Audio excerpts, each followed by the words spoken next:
उसके बाद smart syllabus में आपके पास क्वेश्चन नंबर 1 का पार्ट 6 है 8.2, तो a माइनस बी होल की पावर 6 है। ठीक है, तो इसको एक्सपेंड करना है हमने।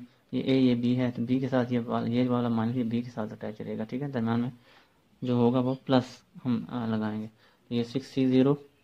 ठीक है, a की पावर में 6 माइनस 0 जो कि 6 ही रहा है, b की पावर में क्या आएगा 0। सिमिलरली 6c1, फिर ये पावर जो है a में से माइनस होगी और ये जो पावर है ये b में जाएगी। ठीक है, और 6c2 फिर एक में से 6 माइनस 2 और b की पावर में ये 2 आ जाएगा। ठीक है, सिमिलरली ये तीसरी टर्म भी जो एक्सपेंड 6c3 होगी, 6c4 and 6c5 and then आपके पास जो है देखें 6c6 और यह जो है a की पावर 6 माइनस 6 और b की पावर में ये 6 हो जाएगी। a की पावर में डिक्रीज होती जाएगी और b की पावर जो है वो इंक्रीज होती जाएगी। ठीक है, यहाँ पे सिंप्लीफाई करेंगे।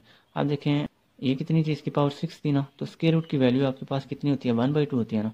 तो 1/2 जब देखें जो 1/2 है पावर, उसके साथ ऊपर ये 6 भी है, जब 6 होगा ना इसके साथ सिंप्लीफाई, तो 2 1 इज़ 2 2 3 इज़ 6, तो आपके पास यहाँ पे जस्ट 3 बचेगा। देखें इस वजह से यहाँ पे क्या आया हुआ है 3 आया हुआ है।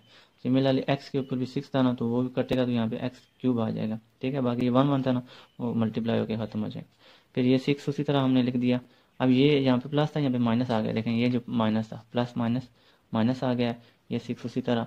अब देखें ये लिखा हुआ है a और x के रूट और ये लिखा हुआ है x/a, मतलब ये चीज़ लिखी हुई है, इसका उलट ये लिखा हुआ है। ठीक है, तो जब इनको हम सिंप्लीफाई करेंगे ना, तो ये जो है इसमें से पावर जो है वो निकलेगी। ये उलट लिखा हम देखें ना, एक एक्स से कटेगा ना, ये कितने 5 थे ना, फिर ये 4 बचेंगे इसके रूट में, और ये ए और ये ए कटेंगे, तो आपके पास जो है ए भी कितने बचेंगे 4 बचेंगे।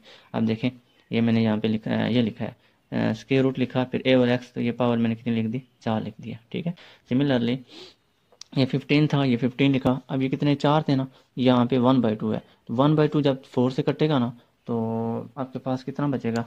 यहाँ पे मैं आपको थोड़ा सा आइडिया दे देता हूँ। ये देखेंगे 1/2 था और ये 4 था। ठीक है, 2 1 इज़ 2 2 2 इज़ 4, तो आपके पास जो यहाँ पे 2 बचेगा सिर्फ। तो देखें यहाँ पे ये ए स्क्वेयर बचा है और नीचे भी क्या बचेगा एक्स स्क्वेयर। अब ये माइनस स्क्वेयर की वजह से हो जाएगा ख़त्म, तो ये स्क्वेयर और स्क्वेयर रूट कैंसिल, x/2 बचेगा। देखें ये x/a है ये। तो ठीक है x/a। फिर आगे आपके पास जो है अगली जो टर्म आपके पास क्या आ रही है, वो आ रही है 20।